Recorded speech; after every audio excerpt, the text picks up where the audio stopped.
प्रगति के 3 स्तंभ और उसका एक ब्लूप्रिंट। इस समय आप जो सन्नाटा महसूस कर रहे हैं वह खाली नहीं है। यह एक ऐसे जीवन का भारी बोझ है जिसे आपने अपनी पूरी क्षमता से बहुत कम जिया है। अपने आसपास देखें, लोग अपनी पुरानी महत्वाकांक्षाओं की परछाई बनकर जी रहे हैं।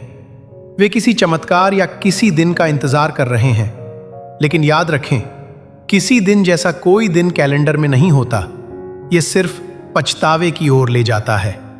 अधिकांश लोग 25 की उम्र में मानसिक रूप से मर जाते हैं और 75 की उम्र में दफनाए जाते हैं। वे ठीक ठाक जीवन पर समझौता कर लेते हैं। आप यहां इसलिए हैं क्योंकि अब यह बोझ सहना आपके लिए असंभव हो गया है। यह केवल प्रेरणा के बारे में नहीं है, बल्कि आपके अस्तित्व को बदलने के बारे में है। 1. पहला स्तंभ, आपकी स्थिति, आपकी स्टेट, आपके मन और शरीर की ऊर्जा है। ज्यादातर लोग बाहरी दुनिया और खबरों को देखकर अपनी मानसिक स्थिति तय करते हैं। आप दलदल पर महल नहीं बना सकते। अगर आप डर और कम ऊर्जा में हैं, तो आपका दिमाग साहस के रास्ते बंद कर देता है। थॉमस एडिसन 10,000 बार फेल होकर शायद वाली सोच में नहीं बैठे थे। वे अपने लक्ष्य को लेकर निश्चित थे। महान लोग प्रेरणा का इंतजार नहीं करते। वे अपने शरीर को हरकत में लाते हैं और प्रेरणा अपने आप उनके पीछे आती है। आपको अपने आंतरिक माहौल का मालिक बनना होगा, चाहे बाहर कितना भी बड़ा तूफान क्यों ना हो। दूसरा स्तंभ, आपकी कहानी। अगर आपकी ऊर्जा बिजली की तरह तेज भी है, तब भी आप अपनी जहरीली कहानी की वजह से रुके रह सकते हैं। हम अक्सर खुद को कहानियां सुनाते हैं। मेरी उम्र ज्यादा है, मेरे पास पैसे नहीं हैं, या मैं उतना स्मार्ट नहीं हूं।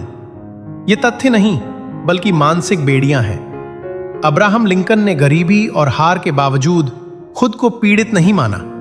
आपको अपनी पुरानी बहानेबाजी की कहानी को छोड़ना होगा और इस सच को अपनाना होगा कि यह काम आपको करना ही होगा।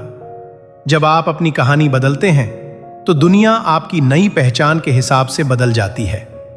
अपनी पुरानी पहचान की कश्तियां जला दें, ताकि पीछे लौटने का कोई रास्ता न बचे। तीसरा स्तंभ, रणनीति, स्ट्रैटेजी। जब आपकी मानसिक स्थिति मजबूत हो और कहानी सशक्त हो, तब आती है रणनीति। सफलता अपने पीछे निशान छोड़ती है। चाहे हेनरी फोर्ड हो या वॉल्ट डिज्नी, उन्होंने एक काम करने वाली रणनीति खोजी और उस पर पूरी एकाग्रता से काम किया।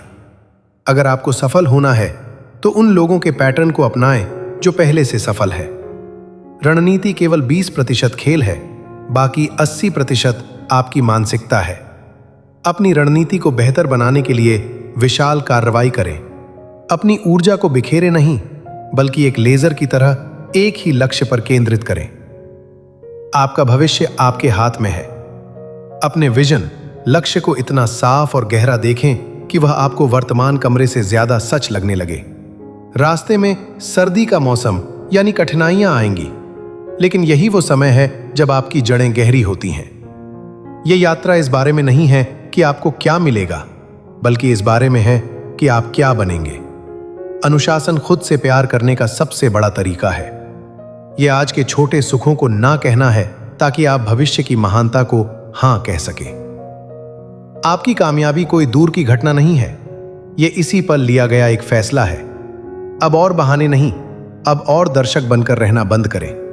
आपके पास शेर जैसी स्थिति, विजेता जैसी कहानी और मास्टर जैसी रणनीति है। दुनिया को यथार्थवादी लोगों की जरूरत नहीं है, बल्कि उन सपने देखने वालों की जरूरत है जो उन्हें पूरा करने का अनुशासन रखते हों।